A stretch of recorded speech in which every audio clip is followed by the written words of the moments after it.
Think back to your childhood. Can you remember your parents, teachers, or authority figures ever telling you not to get into a van with a stranger?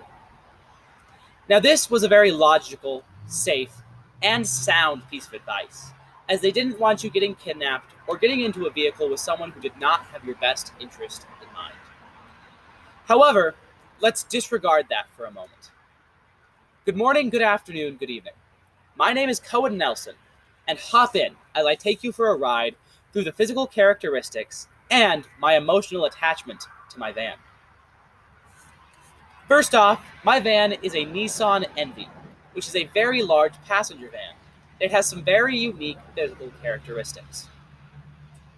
One of these is that it's a color called Java, which is almost like a milk chocolate, or, as the name denotes, a light colored coffee with a slight metallic hue.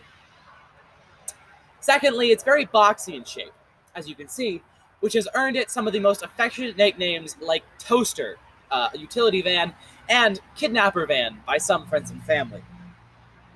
My van is also rather massive, being nearly 20 feet in length, 9 feet in width with the mirrors, and 7 feet without, as well as 7 feet tall. The van is also rather heavy, being nearly 3.5 tons, weighing in at 6,862 pounds. This van can seat 12 people, 2 in the front, in the driver and shotgun seats, and 10 in this back area here.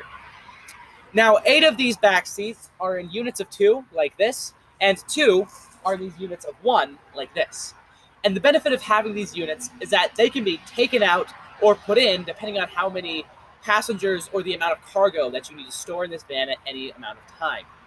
And this has proved very useful to my family on many trips we've gone on where we've needed many people or we've barely taken anyone and we had a whole lot of stuff.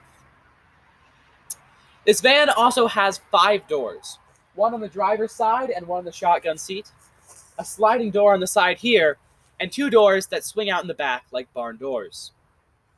Now this would be fine, however, the sliding door here tends to lock up in the winter when it gets cold, which can make it very hard to open, nearly impossible, and rather annoying when my family's trying to go somewhere.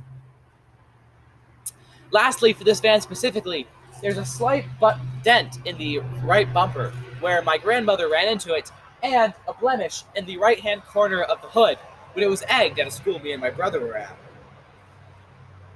Secondly, for emotional characteristics.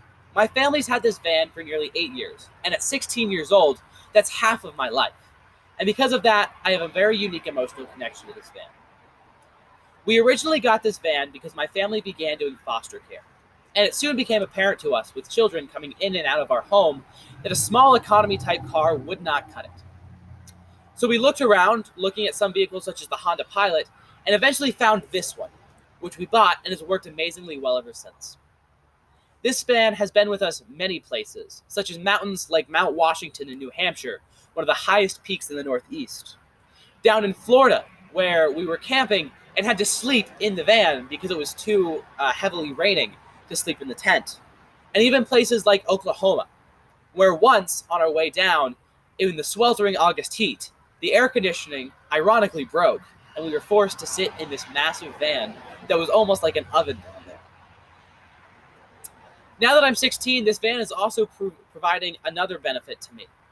Now that I'm learning to drive, this van has been quite a fun and challenging experience, as it's very large and has a very massive turn radius. They say a good van can take you anywhere, and mine truly has. Once again, my name is Cohen Nelson, and these were the physical characteristics and my emotional attachment to my van. Have a good afternoon, good evening, and good night.